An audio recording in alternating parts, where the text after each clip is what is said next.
Hey everybody, welcome to another episode of Design Recharge. I'm your host, Diane Gibbs, and I'm joined by Veronica Wong. She is an amazing designer, entrepreneur, and an amazing letterer. And she took her side project, hand lettering, and then actually, and she works at Shopify, not Spotify, which I kept saying the other day. She works at Shopify, and they actually encourage their employees to start stores.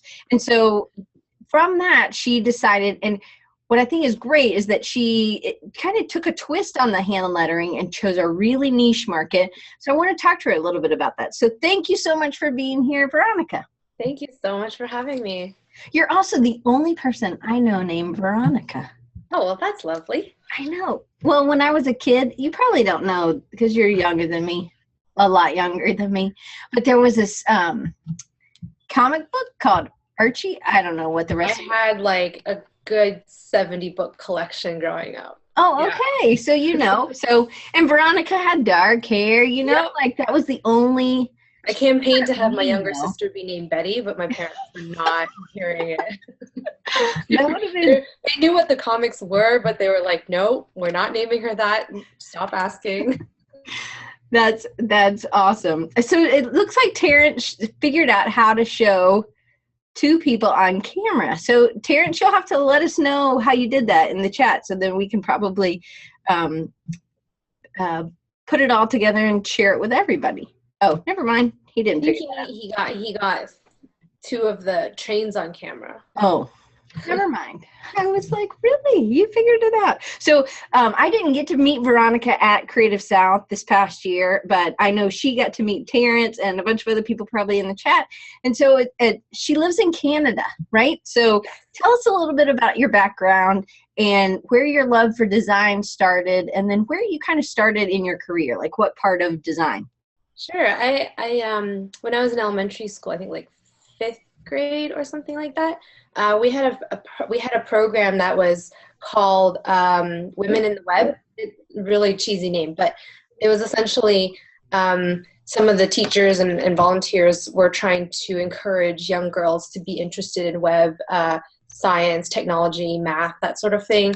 So we would do different activities every week. We visited the stock exchange, and so one of the activities we did was to build a website with GeoCities. It was the WYSIWYG editor, so it wasn't anything crazy, but that's sort of where I got my start. Like I really fell in love with this whole concept of making websites. So I used GeoCities. I sort of taught myself everything from there, like how to use the file manager, how to upload files, HTML, CSS, a little bit of JavaScript. What grade? Well, it was like 5 onwards. I think most of this was probably like grade 7 or 8 or so. I don't remember how old I was at that time. But to make a website, you sort of need a design too. So I taught myself how to use PaintShop Pro, Photoshop. And then as I got older, I taught myself a little bit of PHP, enough to build WordPress themes and stuff like that. So, whoa. Yeah, front-end development and design sort of went hand in hand for me, and I really, really enjoyed that. My high school was great because we had a graphic design program. So from there, I was like, okay, well, I'm going to do this. I'm going to go to university for design, and it was a very print and theory-heavy program. So I learned about that side of things, which I hadn't really learned a lot before. So now I sort of learned how to love being well-rounded and touch on everything, which I think is sort of where my love for both web design and hand lettering and more like tactile design comes from. So I worked in a print shop for a couple of years. I've done like digital printing, post-production. I tried screen printing for myself at home, like in my condo. So I really like to try to do everything. That's good. That's amazing. And so Terrence said over there he didn't know that you were such a code ninja, which is pretty amazing, actually, just that you were able to do so much and learn so much. And that, but in a way, it's kind of like web. The back end, the hand stuff, the getting dirty with your hands is the PHP. It is that the CSS, the JavaScript. It's those those are the nuggets. And then doing the hand lettering, it is but it is definitely well-rounded. And I think going to a school that was more print-based is pretty impressive. So did you go to that print school? They didn't have a lot of web stuff. And then you were like, I'm still going to do web stuff because I like GeoCities. No, I'm just well, they did have interactivity courses. I thought they weren't very well taught, to be honest. I think the material was a little outdated, and I felt like I could learn a lot more on my own because that's the background that I was used to coming from. Mm-hmm. But I think I've just always liked web design a little bit more. It's a little bit more forgiving. You don't have to like have all your designs completely final. There's sort of this iteration that comes with web design, which I really enjoy. Right. And I think the results are a lot more immediate. Like I can change a little bit of code, it'll look completely different, and I can sort of see those results very quickly. And that's sort of what drew me to digital design in the first place. That's cool. All right. So your first job, what was your first job out of school like? What area? Was it in web, or did you go more traditional print? No, it was at a digital agency called Critical Mass. I believe they have offices in the States as well. I was there for a 4-month internship, which was actually pretty great because most internships aren't paid, and mine was. It was actually paid salary. It was pretty fantastic. Like Critical Mass has it down when it comes to internships. I was there for 4 months, and I was put on a project for a luxury furniture company. The website was being redesigned, and I helped a lot with the production and some of the sort of final touches of the project. So I didn't get to see it from start to finish, but I got to see it near the end and when it actually launched, which was really cool. And then from there, I ended up at an advertising agency, and I realized that I didn't really like advertising all that much. It didn't feel like I never realized that digital design encompassed so many things, like I just thought I'm going to make websites, but I began to realize that I like working on things that people use, and I thought that user experience is really, really important and really interesting area. So I ended up working at a company called Jack Cooper, which was a UX agency that was eventually acquired by Shopify. So we all joined Shopify together. So then how many years have you been at Shopify? I've been at Shopify just over 3 years now. Do they get a lot of people saying Spotify? Is it just me? Yeah, I think I did it for like the first week. I was an actual Shopify employee. A lot of people do it. Which one was first? Spotify, actually, I don't know, because Shopify is actually like 10 years old, but it started in like a small little office, and so I don't know exactly which one came first. Right. And just so you guys know, my chat is not working. I am trying to respond and say hey to people, and it is not working. So hey Johnny, hey Neil, and hey Jason. I just feel bad when I can't, and I'm trying not, anyway, I don't know why it's not working. It says, is that happening to anybody else, that everyone is not in session? It's just, anyway. Okay.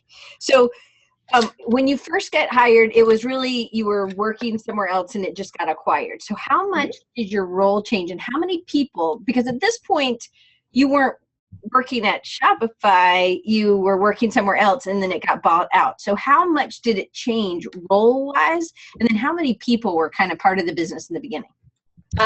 So Jack Cooper, we had about 25 people. And the Shopify Toronto office had about 10, I think. So together, once we joined, Shopify Toronto was about 40 people. Because the Shopify team was smaller than the Jack Cooper team, they actually moved into our office with us. And then eventually we all moved into a bigger space together, which is the building we're in now. But my role didn't change a lot. Like I was still I was still a digital designer because everything we do is online. When I joined Shopify, I was first put on the themes team. So I was helping to build Shopify themes that you see in our free theme store. And then I eventually transitioned into growth marketing, which is basically just marketing. So I worked on the .com team, which is basically anything that you see on Shopify.com. And I've also worked with the offline marketing team. So that's the team that What? Offline marketing. Oh, offline. Uh-huh. Yeah. So they put on events. They do meetups. They sort of like do all of the offline marketing, I guess. I don't know. I was thinking you said off-road, and I'm like, I don't even know of this thing called off-road marketing or anyway, but you said offline. I got it. Real stores, kind of physical place, right? Sort of offline. Yeah, like they do physical events and stuff like that. Right. So Terrence asked if you worked on the Brooklyn theme. Oh, I did not know. Okay. Well, so you're doing themes in the beginning. How long did you work on that part? I was there for 6 months. I started working on a particular theme that was then picked up by another coworker. And then when you move after those 6 months, so it seems like there's been a lot of growth, and you've been able to kind of grow and explore a lot of things when you were there. How long have you been doing lettering? Probably about 2.5, 3 years now. I can't remember exactly. So almost about the same time that. Almost, yeah. Like it was just sort of a random thing where I started doing a 365 project. Mm-hmm. And I had always wanted to do a 365 project, but there were too many barriers that allowed me to be lazy. Like I didn't want to make a WordPress site. I didn't want to, but at that time, Instagram was becoming a really good medium for artists and lettering designers. And it's great because I can take it wherever I go, snap a picture of whatever I've done, and then upload it from there, maybe do a few adjustments and stuff like that. So I didn't really tell anyone that I was doing it because I wasn't committed yet. But after about 2 weeks, I was like, okay, this is a thing I'm going to do every single day. And then maybe a month or so in, my coworker started noticing, like, you've just been posting all these things every day. Is this like a thing you're doing? And I guess it became a thing that I was doing. So then how long did it take you, and I know I'm kind of going off the script a little bit, but how long did it take you to start your store? Oh, I think I started this store sometime last year. Okay. I think. I can't remember exactly now.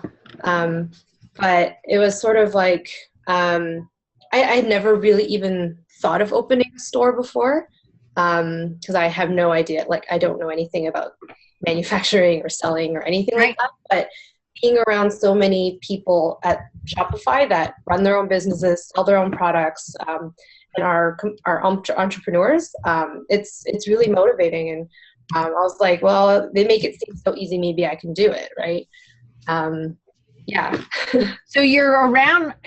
So you're working here, and they actually encourage their employees to open up stores, right?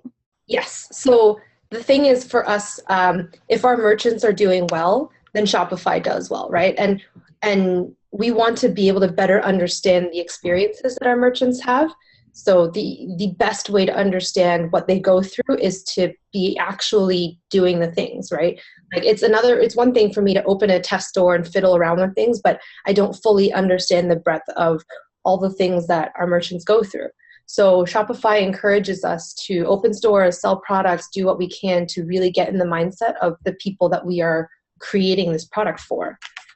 So when you join Shopify, you have one of our office perks is a one-time $250 sort of budget. It's like you can use it in multiple pieces, but you get $250, and that allows you to it's $150. But that is supposed to go towards you opening a store. So it can be used for anything store related, whether it be marketing, whether it be to pay for materials or startup costs, anything like that. We also get a free employee store to sort of take down those barriers to say, like, open a store, try it out. We're trying to make it easy for you. And then a coworker of mine a couple of years ago started an internal competition, and it's an annual thing now. Every year, it's called Start a Business, and basically we encourage everyone to open a store by a certain date so that everybody does it together. And then within the next 3 months, you are encouraged to sell your product, and we take your best month, and however much money you made that month is what goes into the competition, and whoever makes the most money wins. So what they win is there are a few prizes. A bunch of people went to a basketball game together, but more importantly, they get mentorship from people within the office. So they had a sit-down chat with our, I think it was our CMO, CPO, I can't remember, but one of our execs, and they've had sort of chats with other people within the company that run really successful businesses just to get more advice on how to grow those businesses more. Yeah. How many employees do you think are entrepreneurs selling on Shopify? Oh, I don't know the exact number. Is there like a percentage? Like in your new team, how many of those people are shop owners? Oh, in my team, it's probably small. It's maybe like 1 or 2. But I think that's the company as a whole, I think there's a pretty large percentage, more than I expected. Like 50%? Maybe not 50, but I'm sure at least 50 have at some point tried. Maybe not gone very far. Maybe it didn't go anywhere, but yeah. Well, one thing you also talked, so there are these things that the whole company does to kind of get people going, but then there was also in your teams, there's also like meetups and things that people can do if they're struggling with something, or to have somebody else talk. So there's a lot of support. Did they, and this is all done outside of work, right? Like you're not like, hey, I'm coming in and I'm selling cake toppers today. No, like most of us don't necessarily bring our products into work, but we have. There's nothing stopping us from doing that. Like I have a coworker who his wife makes, who does pottery and sells really beautiful ceramic ware. And we've used a lot of her products for photography. We've used some products just like in the office as decoration. So we're not opposed. You're not working on your honey and crisp during work hours, or is that okay?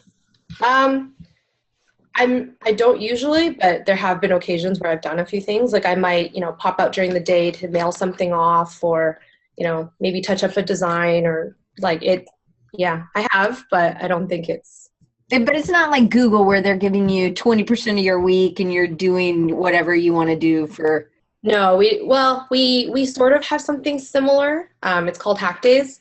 So we take 2 days every quarter, and it's like do whatever you want, make a thing that will somehow benefit Shopify again. So that's sort of like our equivalent to the Google 20%.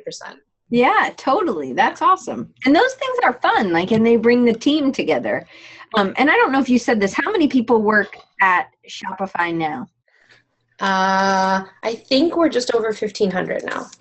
Okay. So Terrence asked a while ago, said, do a lot of people leave Shopify to pursue their side business full time? Meaning employees, I think. There have been employees who have done that. Our office is a little smaller. We have about 200, 300 people in the Toronto office. So I don't know what happens to all the employees that happen in Ottawa.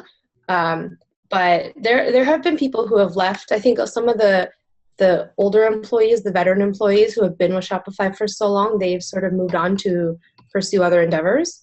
But we actually do it the other way around. A lot of the times we will hire people who have full businesses to come work for Shopify because they have that experience already. So we have a lot of people coming into work at Shopify who are already running their own business.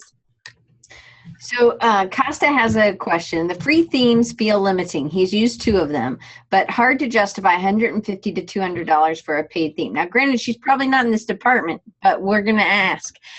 Not sure if it will help increase sales. Any plans to lower the prices on themes? I don't have an answer for that. Unfortunately, I don't set any of the prices.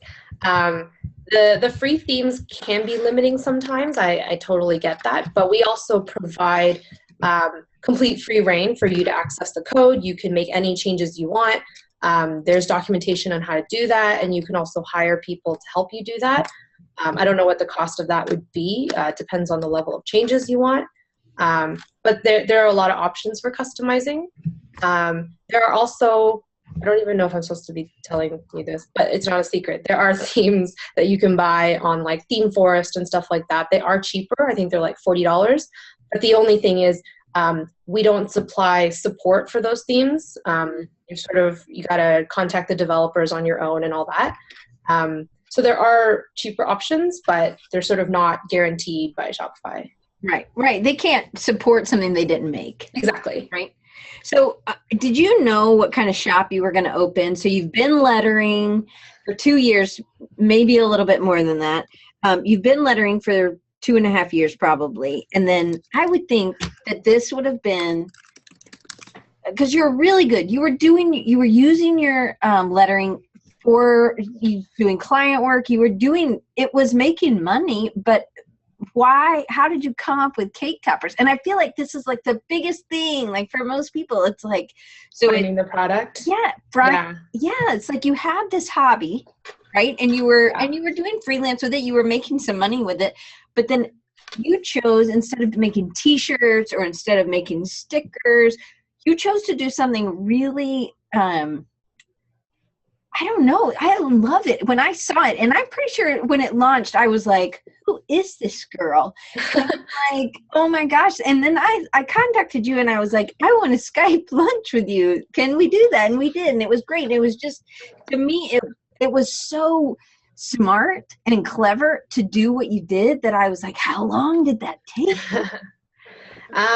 Well, I had always been thinking about what kind of products I could sell because I work at Shopify, and I was like, maybe I could open a store, but I didn't want to just open a store that, drop shipped some cheap product just to make money. Like I really wanted to sell something I was passionate about and I believed in.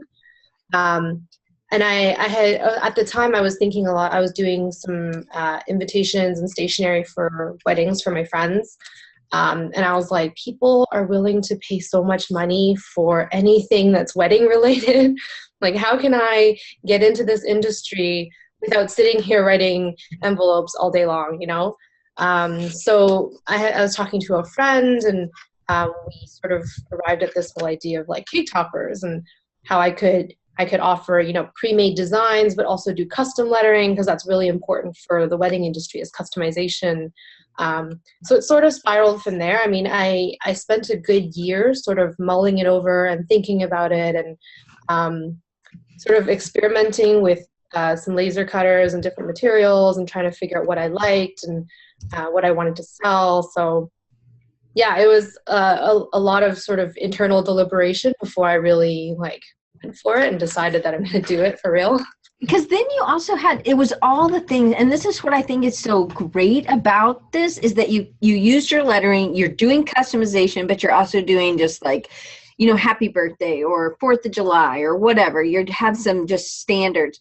But then you're having to figure out all the logistics of what kind of laser cutter, what kind of wood, how thick is the wood, what do you coat it with something because it has to go in a cake, and what are you putting in the sticks? How are the sticks adhered? I mean, those are questions I asked you when we did our Skype lunch. I was like, were you a woodworker too on the side when you were coding as a kid? It seemed like that was a lot to kind of figure out. And if you didn't, and those are like $20,000 machines or $16,000 laser cutters, because you're limited in size of what you can do. Mm-hmm. So, I mean, I think it was brilliant to use to get weddings because people do spend a ton of money.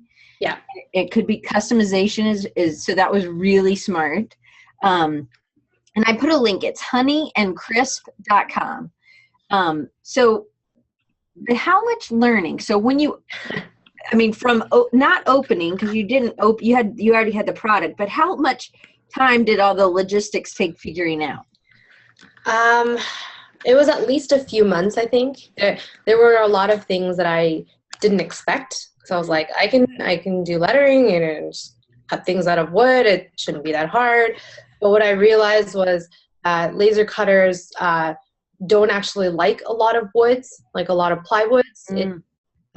It's something about the way that the glue brings together all the pieces and the lasers don't agree with it. So I had to get special made, or I had to get a particular type of plywood, and then I had to source different vendors, and I had to look at different people who did laser cutting because I couldn't afford to buy a whole machine on my own.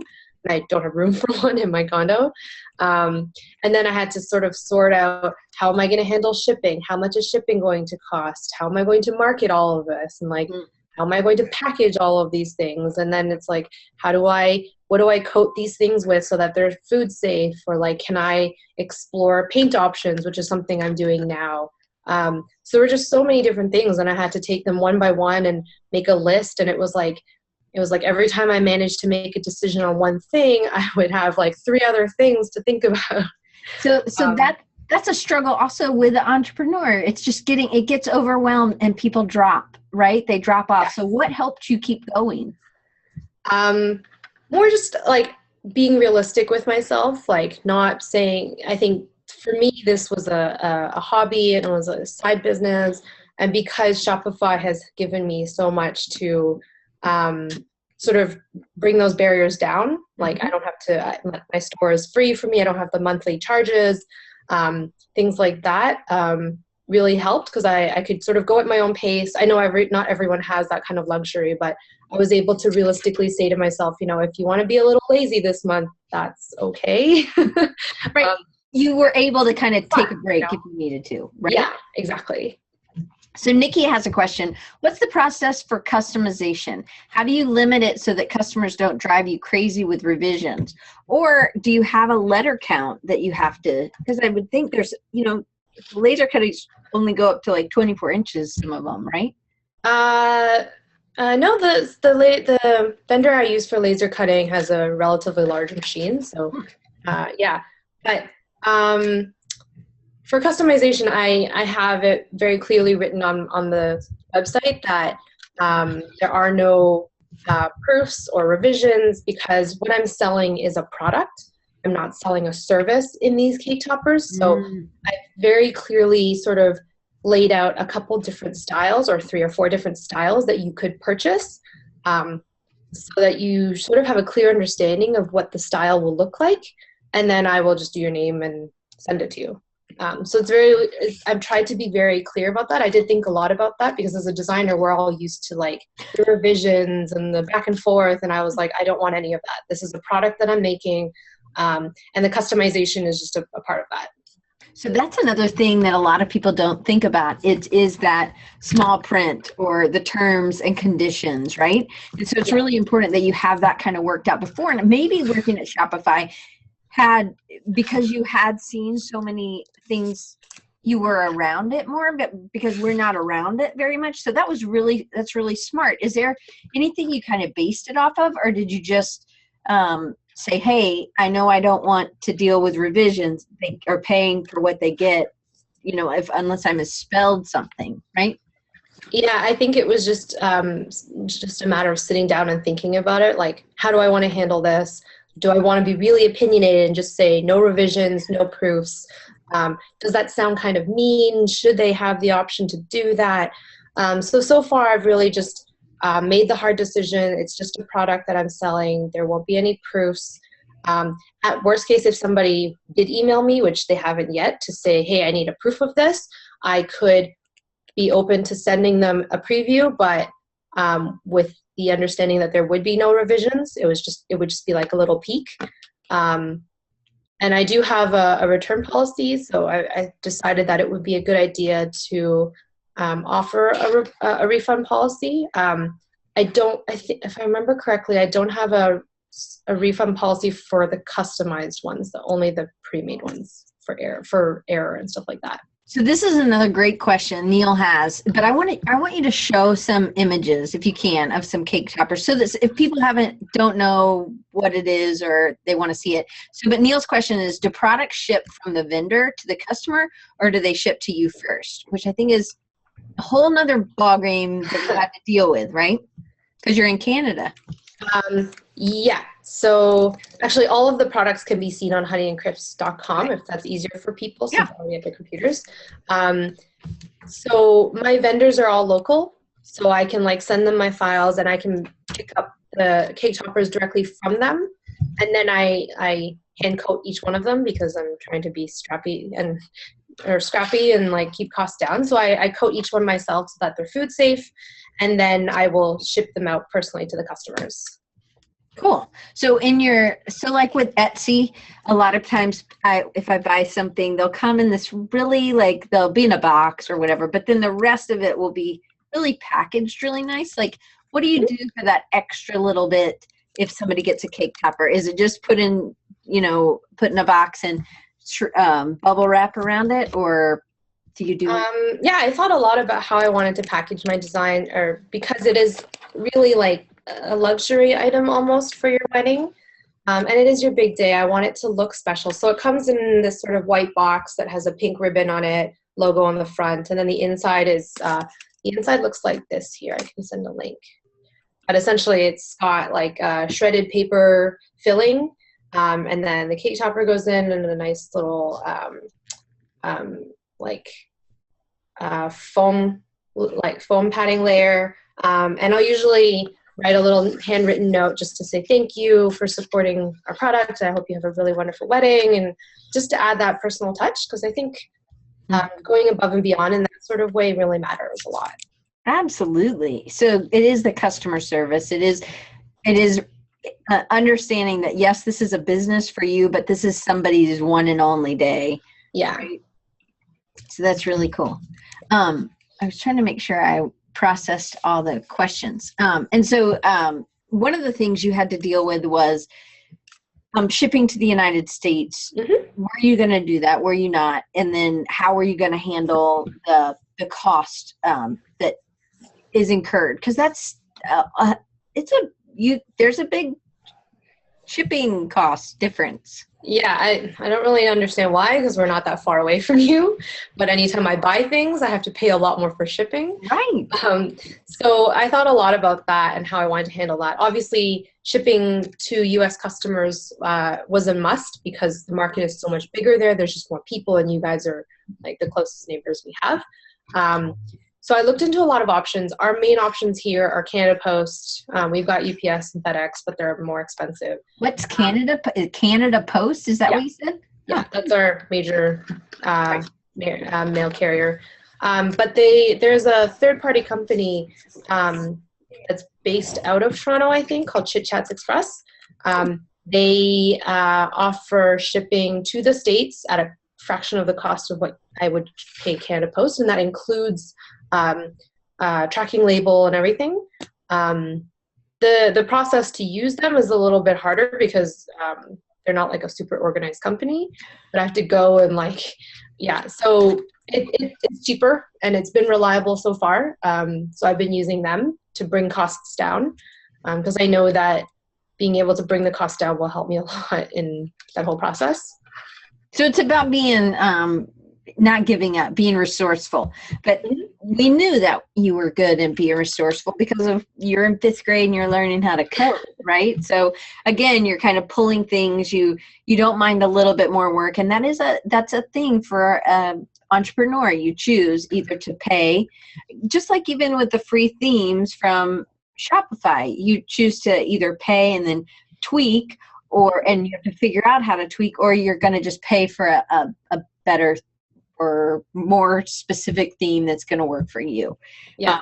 And it's just where are you going to put your time? So, exactly. All right. So I still love how you came up with the niche market. I do think if your friends hadn't been getting married, I don't know if you would have, or if you hadn't been doing so much stuff for weddings, that I don't know if you would have, maybe you would have come up with that anyway. Who knows? So I think, it's an advantage for a designer. And I don't know if you see this in Shopify at all at the corporate, like with the other people who are owners. But I feel like designers, we get thrown things all the time. So we just have to okay, you want this now? Oh, okay. Well, we want it for 3 cents. No problem. We'll figure it out. I feel like we get that a lot. Like in the beginning when we're students, we're like, what? Yeah. And then you're like, hey, we could figure this out. We could do this. And I think that being resourceful is, and being nimble, it helps keep us nimble. And it seems like it goes hand in hand with being an entrepreneur, because as an entrepreneur, we're thrown things all the time that we weren't expecting, and it is about how you react. Yeah. And it's like, so I think attitude really comes into play, and it seems like you have a great attitude as well. So do you think just being this nimble, flexible, kind of able to roll with the punches is kind of one of your superpowers? Oh, totally. I've sort of lived by that mantra, like ever since I was little. And I think that's what designers do, right? Like we, at the core of what we do is solve problems, you know, like whether it's you're making posters or websites or apps, I think at the core of it, you're trying to solve particular problems. So at the end of the day, if I can look at everything and say, is this helping me solve the overall problem? Then that's how I should do it, you know? Yeah, it's definitely a superpower. I think being able to prioritize, being able to just, like you said, roll with the punches is something I've always really enjoyed doing. So, all right, well, another kind of off of this, because again, I feel like a lot of people who watch are working one job, and then they're also doing this thing on the side, this side project, and they're trying to make it make money. And some people have already gone full time, kind of like Terrence. But so you're working this full time, and you have a full-time job, you're working 40 plus hours, and then you're running this on the side. And we talked about this a little bit about earlier, but there has to be some issues juggling just building this side project, working it in, because some things are only going to happen on a Monday to Friday. Talking to vendors, going to the post, chit chat, whatever. 9 to 5, yeah. Yeah, you can't just like, oh, well, I'll do that after, or I'll do that on Saturday, or things don't happen like that. So how do you handle this? And are there any tips that you would give somebody that's kind of in the same ballpark kind of as you? Yeah, I've always been really good at dealing with stress. Like I don't feel overwhelmed often. And I think a lot of that is just being able to prioritize. I think like it's sort of like practice, you know, the more you practice prioritizing things, the better you get at it. So I'm very easily able to just sort of see, these are all the things I have to do. These ones are priority because they absolutely have to be done by a certain date and time. Everything else I can sort of do a little slower. Like I've tried a lot of different apps and stuff, but I think at the end of the day, I just really like using paper and Sharpies and making lists and checkboxes. There's something really satisfying about like crossing things off with a Sharpie. So I think you have to be able to prioritize the, it's a Sharpie too. Prioritize highlighter. You have to prioritize either the things that have to be done or the things that you enjoy and the things that make you happy. So that's really important. That's what drives what you do, you know. If it's not things that have to be done or things that make you happy, then prioritize the things that are going to be the most impactful to where you envision yourself later. You know, sometimes you don't necessarily like doing the things, but if it will be impactful to what you want later, then it's worth it, you know. It's also really good to be mindful of your health and to be realistic with your priorities. You know, if you are being overworked, it's really important to learn how to say no.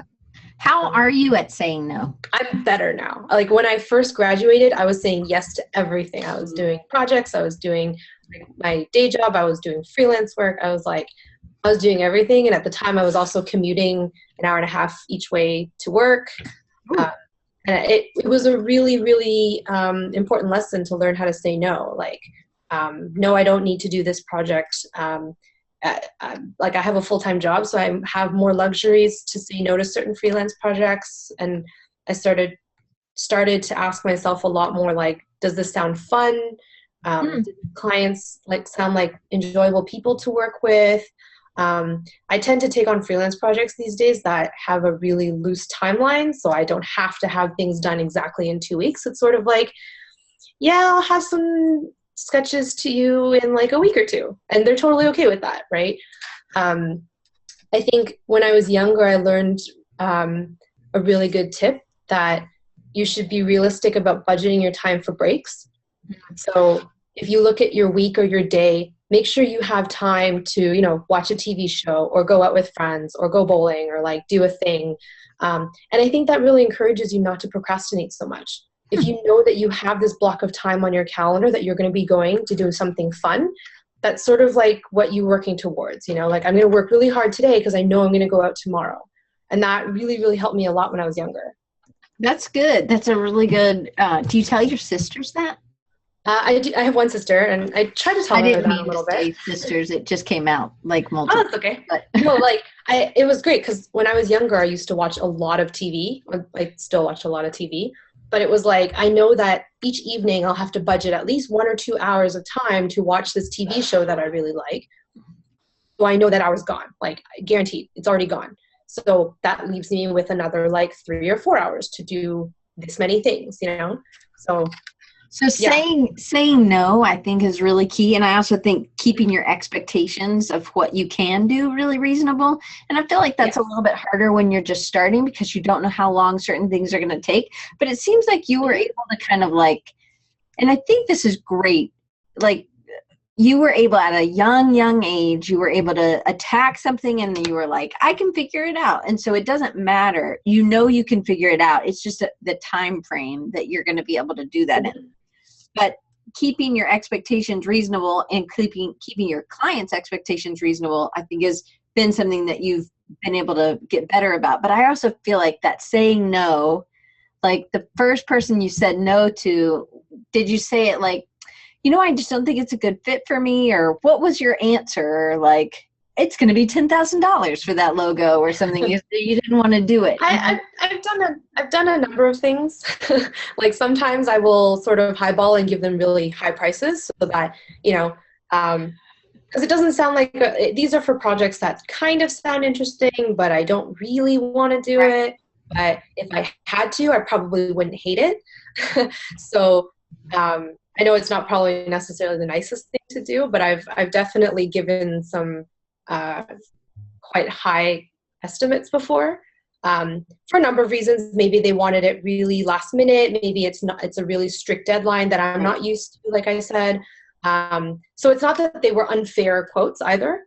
They were justified, but at the same time, it was high enough that I knew that if they said no, that'd be okay. But if they said yes, it's also worth my time. Right.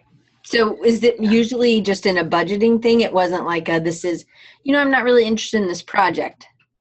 I don't think I've ever said I'm not interested in this project, but I might say, unfortunately, my schedule doesn't permit or allow for that project right now. I have other things on the go that I wouldn't be able to complete this on time for when you need. And I'll often, depending on who the client is, sometimes I'll reach out to some of my other friends who do freelance and say, hey, I have a client who's asking for this. Do you want to take this project on because I don't have time or I just don't want to do it? So having a network of friends is always great because you can sort of refer this work to someone else who probably wants it or needs it, Absolutely. So I think that's great. We kind of already talked about that one. I'm going to skip that one. I was writing some notes there. So, so you hired your sister, right? Kind of. I was like, I want to do this thing. Do you want to help me? I was like, do you want to help me do social media stuff? I don't know. And that's what she's studying in school, right? She's in school now, right? Yeah, she's studying travel and tourism, business management, something or another. But I think part of the marketing asset, she took a couple courses and she was learning about social media marketing, and I thought it'd be really fun to just include her in it, and it would give me an extra pair of hands to help me with stuff. So she goes and likes photos on Instagram, she'll reply to people, she'll comment, she'll repin things on Pinterest and stuff like that. So yeah. So it's kind of, she can do it when she's available. It's not like she's going to be working from, 3 to 5 every day. So it's having that flexibility. But how much has that helped you and helped grow your business? Because it's hard to do everything. Mm-hmm. It's nice. She does pretty small things. She hasn't visited the laser guy or shipped any products out or anything like that. But it's also nice to have a sounding board to say, hey, I need to do this thing. Do you think this looks nice? Or what do you think about this Instagram post? Does this look okay? And like just having someone there to like give honest feedback is really, really helpful. And honestly, maybe she's just the thing that keeps me sane. You know, it's really hard to run a business on your own, but even just having someone to support you goes a long way. So, but how is it different having it be your sister? I don't know. I've never run a business before. So would you have ever thought of asking a friend to do that? Maybe. I think the other thing too is that all of my friends are so busy. They all have their own side projects going. They all have freelance going. Whereas my sister's in school, and at the time she didn't have a job. So I was like, do you want to do this thing with me? So that's pretty good. So does it ever stress either, like, because she's not doing, she said she would do something and she's your sister. So, you know, like I used to always spill mustard on my sister's sweaters. Like anytime she ever let me wear a sweater, it would come back with mustard on it. Plain yellow mustard. That's all I like. And she'd be like, oh, you ruined everything. And so I feel like, I mean, I'm not like that anymore. I don't spill that much in our clothes, but I feel like with a sibling, there can be like, oh, she won't care, you know, it'll be fine. She'll still love me. But I feel like it's different when you kind of bring it to a business level, or it can be. Right. I think because she and I have both been super relaxed about the business, there hasn't really been any arguments like that. Yeah, you seem pretty chill. In terms of commitment and dedication, we both realize that we're doing this for fun.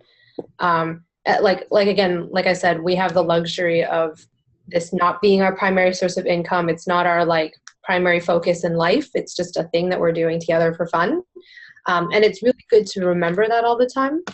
But I've always tried to ask her opinion on any like major decisions, so that it does feel more like a partnership. Even though like it's weird because like I've put up all the upfront money costs, and like I feel like it's mostly I'm doing things and she helps me kind of vibe, but I still get her opinion on everything, and I still make sure she understands all of the major decisions we're making, so that she does feel like it's a partnership. So I'm going to do something with my sister, and I've asked her, and we're going to do it. Mm-hmm. But I'm at the stage of like, I have these things, but I have no idea what to do with them. So I'm at I don't know if I'm going to do cake toppers or sketchbooks, or do you know what I mean? Like I'm amazed that you like honed in. I think maybe looking at industries and looking at niche markets that there is money spent on a regular basis coming in would be a good thing to kind of work on. But then I also know my sister's a super hard worker, but I think that we value certain things differently. Mm-hmm. And, so I just, it's just going to be different, I guess. But I always wondered if it was ever a challenge. So what is the biggest challenge that you deal with now? Kind of like on a weekly basis, I don't know, is it motivation? Is it marketing? Is it what? I'd say a lot of it is marketing, and also just keeping the momentum. I think in some ways I'm a little bit too relaxed about it. So I'm like, I'm not going to do anything this week. They'll still be there tomorrow. You know, if somebody buys something, that's cool. But I think staying motivated is a big thing. And the marketing is a big thing. I think for a lot of entrepreneurs, it comes in waves, right? You have these big moments like I just made my first sale, and you feel like you're on a high. And then you also have these really low moments where you're like, nobody's buying anything, or like, I feel like nobody's interacting with the ads that I put out, or like, I don't understand the ads I put out because Facebook says I'm making conversions, but I'm not making sales. So what does that mean? You know? Right. And you sort of go in these waves, and you have to just keep picking yourself up and keep staying motivated. And I think that goes for a lot of people who first start out their own businesses, right? It's always never a sure thing. So yeah. Yeah, you're always having to test different things because it's different days, different people, different times of the year. And I would think that certain times of the year are going to be better for cake toppers, but then you should, it's like, how can I utilize the Christmas season the best, you know, and it's just, there is no recipe for marketing because it changes every day, I think. It's also tough too because this isn't my main thing, like I have a job and everything, it can be really hard, right? Like I felt like I was less motivated in the summer because it was nice out. I wanted to go out and hang out with friends, and like, so now I'm telling myself, well, maybe over the winter I'll get back into like actually doing some more marketing or like that sort of thing. Do you have to keep anything in, like, on reserve? Do you have the Mr. and Mrs., like you have 50 of those, or do you just get it done as you need it? I don't have any Mr. and Mrs. because those are the customized ones. So those ones I have to design and then cut when they're ordered.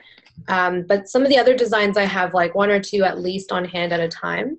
But so far, all of my orders have been the customized ones. So I didn't cut any more than one or two of each design for now. So do you buy the wood at the time that you need it, or do you have a supply? I had a supply of wood that I was taking to a laser cutter to get it done. What I found was the wood and the laser didn't agree with each other, so I actually ended up switching vendors. So switching up the laser cutting vendor to a company that's also local, and they supply the wood as well.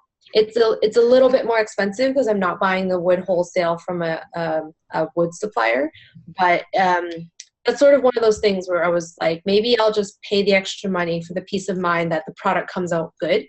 Right. And I mean, it eats away at the profits a little bit, but maybe that's sort of like the price to pay for having really good products right out the gate. And then maybe in the future I can reevaluate doing it the other way. Right. That's smart. I know we're running out of time, so I want to make sure we're getting a couple of other things. So how has social media played a role? Because are you really just using social media to market? Or are you doing anything else? Are you putting any ads and or are you going to wedding things, you know, where people have stuff? It's mostly been social media right now because that's a free option, which I like. I have experimented with Facebook ads and Instagram ads a little bit. I didn't really see a lot of results from that. So that's one of the things that I want to explore a lot more. I've gotten a couple sales from Pinterest, which is really interesting. So my sister and I will just sit there and like repin a bunch of stuff just to get on people's radar, which is interesting. I don't fully understand how people use Pinterest as for businesses yet. Pinterest is supposed to be 70% more conversion to sales than Facebook or Twitter. Yeah, which is great now because Shopify has a Pinterest integration. So any of your product, if your product page is pinned on Pinterest and you've enabled the channel, people can actually hit buy right from Pinterest. Like the price is there and all that. Yeah, that's so awesome. It sort of like reduces the barrier of people buying your product. Yeah, absolutely. And the click count, you know, they don't have to go so deep to get, they can just click once and get in. Yeah, exactly. So your handle on Instagram for you personally is Super V, V-E-E. So I'm going to put that in the chat. And on Twitter and on Dribble, that's your how you are get found. So how, and I already asked you this because I was like, I got to know during that Skype lunch. So boogers, it's not doing it. Okay, so I'm going to try it like this. So how do you come up with Super V? It was actually a long time ago. I was, I think at the time, opening a LiveJournal account. And I needed a username, so I asked my friend, like, hey, make me a username. And that's what she gave me. So do your friends, Terrence asked if your friends call you V? Yes, they do. Okay. Yeah. A lot of my friends' parents will also call me that because Veronica is too many syllables for some Asian parents. Oh. Their parents actually call me V as well because it's easier for them. That's great. That's cool. So I just want to, for the people who are on YouTube or people who are listening on iTunes, it's Instagram.com/superv, VEE, Yep. and then Twitter is Super VEE, right? And then Yep. Super and then VEE on Dribble as well. And Dribble does have 3 B's, just for anybody who's listening. We also are on Instagram at Honey and Crisp. And I'm going to type crisp like CRISP. And hopefully this will go in. Yeah, it's basically like the apple, Honey Crisp apple. Ah, well, did you do that on purpose? Kind of. My sister was trying to think of what to call this business, and everything sounded really cheesy, or it was already taken because the wedding space is so saturated. So then we started to pick at, like, why do we like company names? Like, what do we like about company names? And I really like company names that incorporate like a something and something. They sound kind of classy, and like I like that vibe.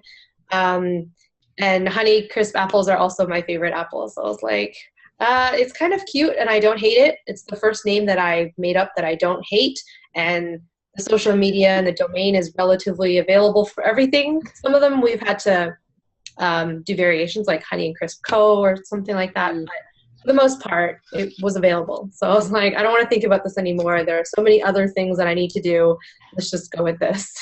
So one last plug for Shopify, and they are not giving me any money for this episode, just so people know. But I this is a question I asked Veronica, because I wanted to know, well, what are the prices?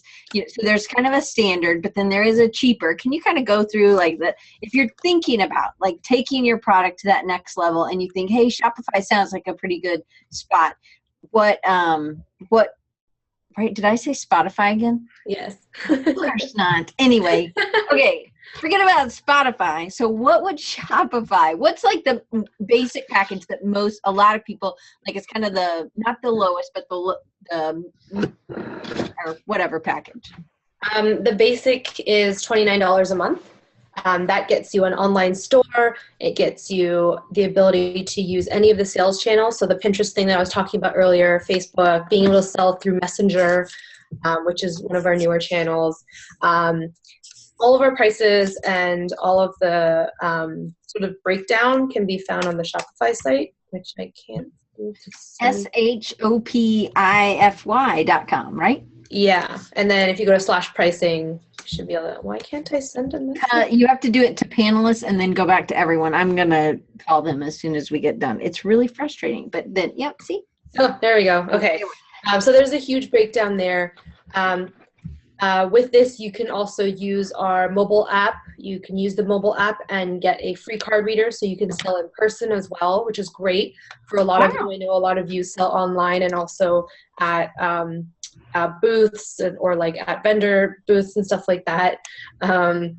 We also, it's not here, but we have a light plan, which is $9 a month. If I can find... Yeah, so for $9 a month, you can sell on some social media. You can sell on Facebook. You can also use the card reader to sell in person, but you wouldn't have an online store. So it's great if somebody just wants to sell in person or just wants to sell through Facebook or something like that, and they don't want to manage an online store. That's a really great sort of easy option as well. Is there any kind of like, and you're, of course, not the CEO or anything, I understand this, but like have like a plugin to do on a WordPress so that somebody could. Oh, yes. Okay. Yes. So that's what the light plan would allow you to do as well. You can install buy button widgets onto your blog, onto WordPress, onto whatever static site you have, even onto a Squarespace site, so that it would, there's a picture of it on the link that I just sent, but there's little widgets that you can install if you don't want a full store. So again, I just think that some of us we have a website, so it's not like we have to create that. So if having your own store website is not what you're interested in because you already have the store, you already have a website, you could do the light version and then just put the links, but then they're still kind of helping you manage things a little bit better maybe than. Exactly. So I'll actually put a link here. I just realized all of them say .ca because that's the one that it's routing me to. But so the buy button is the landing page for all the information about the widget. So you would be able to use this with the $9 plan, the light plan. Cool. Yeah. And that's awesome that it helped that you with that you can do the Pinterest thing and then that's a sale right there. Pinterest you can't, I think, because Pinterest actually needs to you have to pin to an actual landing page. Gotcha. You would have to be using the $29 plan to use Pinterest. Gotcha. But I think there are a few people that I met at Creative South last year that are also using the $9 widgets. I think there are a few people that are also using $29. So if you're in the Creative South Slack channel, there's always people talking about Shopify there as well. Not Spotify. They're not talking about Spotify. Yeah. It's a good product, but that's not what I work on. So what's next for you? Because we're at the end of the show. So tell people what are the next goals? Like just in life? Sure, in life. Do you want to get a trampoline? I got one when I was 30. I live in a condo, so I'd have nowhere to put a trampoline. It's a goal. It is a goal. Right now, I think because I've been one of those people that's so good at just rolling with the punches, the harder thing for me, which I've been trying to focus on lately, is to think a little bit more long term. Like, where do I see myself in my career in like 2, 3, 5 years or whatever? So I recently actually made a switch from marketing to product. So I'm working on mobile apps now for some of our enterprise clients. And I think that's sort of my new adventure right now. And that's where I'm trying to grow my craft and my skills. Yeah. That's awesome. So did you come with to this team, did you come with anything besides just all this awesome knowledge about web stuff? Did you come with any mobile knowledge? I've never really designed mobile apps, like actually, but I pay a lot of attention to mobile design and like I'm kind of a nerd about that. So when new apps come out with updates, like I'll pay attention to all the things that they've done and what's different and like what's really good. And I think that helps me make a lot of the decisions when I'm designing. So I think it'll take me some time to get used to what the limitations of designing for mobile apps are versus for web, which I'm so used to. Mm-hmm. But yeah, that's something I'm really looking forward to. That's awesome. Well-rounded, right? Yeah, for sure. Well, Veronica, I've so loved talking to you. I'm super excited to see you at Creative South next year. Make sure you find me and I'm going to give you a hug so that I can. Definitely. I'm really excited. Me For too. anyone who doesn't know, I don't know if I'm supposed to be telling anybody this, but if you try to book the hotel rooms now, you can't because they're all blocked off. But somebody discovered that you can call them and reserve your room and just tell them you're with Creative South. So if you want to get a head start on the hotel, that's how I did Terrence. That's how I did it. Ooh, that's great. Great. Yeah, so my room's already booked. And you don't have to put any money down. You have to give them your credit card to reserve the room. But yeah, I'm sorry if I wasn't supposed to tell you one. Don't kill me, Mike. I'm sorry. Oh, Mara said she did that for 16, so that's good. I think it's not a secret then. Other people have done it. Yeah, so you're not exposing. So me and Jason are on the Creative South team, so I think it's fine. They haven't said we couldn't say that. So, and I didn't know that. So you're doing all kinds of great things. Yes, Neil, you should totally come. It really is incredible. So I've been to a lot of conferences because Shopify has a conference travel budget for each of us per year, and I've been to big conferences and small ones, and I think Creative South is by far the best one I've ever been to. I actually still talk to a lot of people that I met at Creative South, and the amount of talent that comes through there, and the talks are great, and yeah, it's phenomenal. I would definitely go. People are really friendly. The main speakers you can go to dinner and talk to them, and they're not snooty and unapproachable. Yeah, most conferences don't give you that much access to the speakers. But I think part of it is the small town. All of the restaurants are on the same street, and chances of you eating dinner at a place where other Creative South people are, speakers included, is really high. So you can, and everyone's so friendly, you can just say, hey, do you want to join us for dinner? Yeah. And chances are they won't say no. Right, exactly. Well, and Neil, me and you need to get caught up because we are going to do a Skype lunch sometime soon. So anyway, things are getting crazy. Next week, just so you know, I wasn't going to have a show, or I was going to do a rapid recharge. But then my friend Devin, I talked to her and I put her in. So I'm not doing many rapid recharges this year, but hopefully next year in 17 I will. And remember, I don't really do many in December. So I tried to just do one in December, and Fabio was going to be the only one. But then my friend Ben and I mean, he's like a brother to me. Like, we went to grad school together. So he'll be December 14th. But next week, we have Devin. So right in the middle of all your family craziness, I hope that on Wednesday, same time, regular time, 11:30 Pacific, 2:30 Eastern, I hope you'll join me. And I might even be at home, so I'll have my curtain in the back, but I might be here too. Who knows? But I hope you guys will join me. And so I think it was Nikki from Orlando, I think. So that's where Devin's from. So I hope you guys will join me next week. And I think then it'll be, I can't remember who else is next. I think I have 3 more for the year. Yes, Devin from AIGA. I can't remember how to say her last name. When you realize I can spell it, Horschmeyer. Anyway, thank you guys. And just so you know, if you ever want to get in contact with me, you can always email me at diane@rechargingyou.com.